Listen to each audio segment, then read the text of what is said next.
Welcome back, everybody. So let's talk about those high-level lawmaker questions affecting all of our bottom lines. New policies from the Trump administration playing big in Federal Reserve Chair Jerome Powell's twice-yearly testimony to members of Congress. So listen to senators pressing Powell over Elon Musk's Department of Government Efficiency, or DOGE, gaining access to a payment system within the Treasury Department. Is the system safe today? I believe it is, and I will tell you, we are very strongly committed to the integrity, efficacy, resilience, and all those things of this system. And, people do depend on this in a big way, and we're committed to that.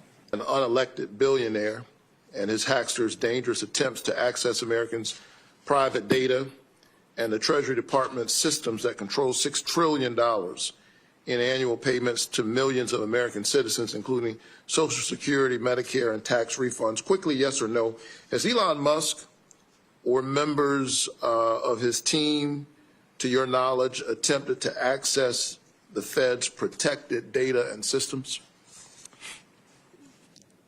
Yes or no? I don't believe so. I don't believe so. CBS News business correspondent Javier David joins us now. Javier, that did not sound like a definite yes or no. He said, I don't believe so. How do you read that?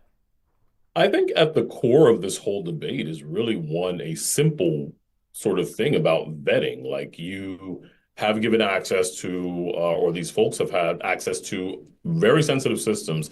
You don't necessarily hand over your checkbook or your access to your bank account to just anybody. There's a lot of questions about who these guys are, what sign of power they have, the access, and everyone isn't qualified. So, and there's already reports emerging that some people have had negative things in their background. You're operating at the highest levels of government. You're dealing with trillions of dollars, and there's a whole question about whether or not they're trustworthy or capable. And I think that that's what's driving this conversation really right now. Well, and when an elected official asked the Fed chair himself, has Elon Musk access, and the Fed chair says, I don't think so, that raises a whole lot of questions. Who is watching Elon Musk? Who's watching Elon Musk's people that he is actually working with here? What's the checks and balances on, as the lawmaker put, an unelected official?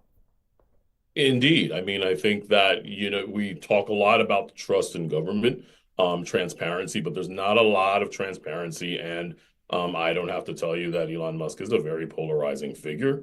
And he's a very wealthy guy and a very influential guy. So is he doing something that I think the question is he working on behalf of the government or working on behalf of the public, or is he doing something that really just ultimately will benefit himself? And those are questions that are really unanswered, and they're percolating not just amongst sort of allies or enemies of the Trump, but even some within the GOP have made this observation as well.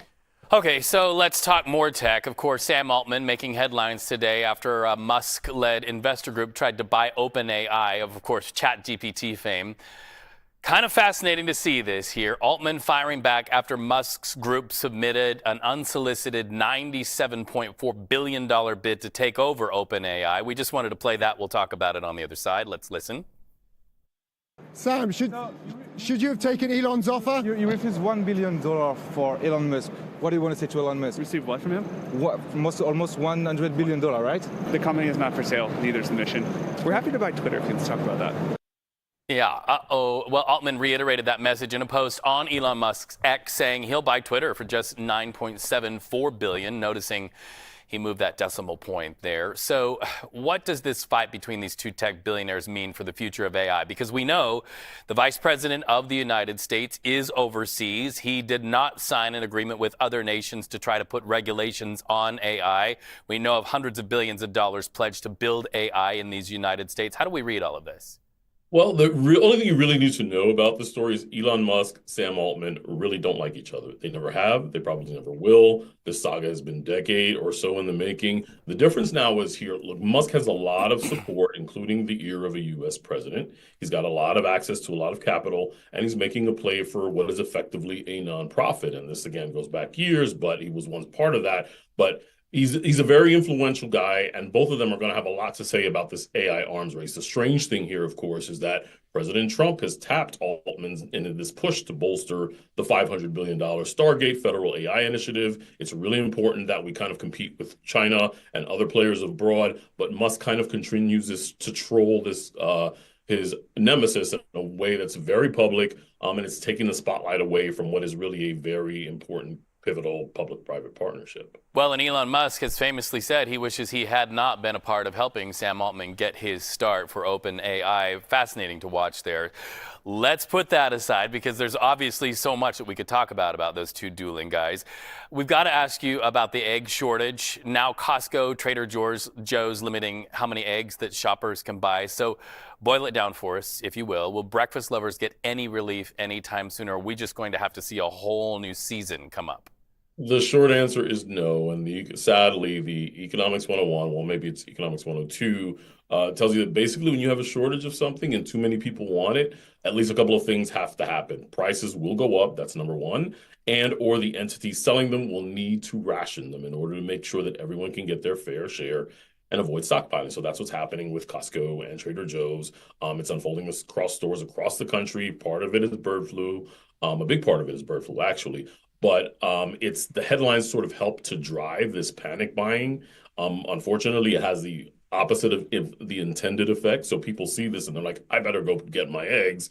And sure enough, there's not enough. So it's creating this, what I call the existential crisis. It's, sporadic shortages at some stores.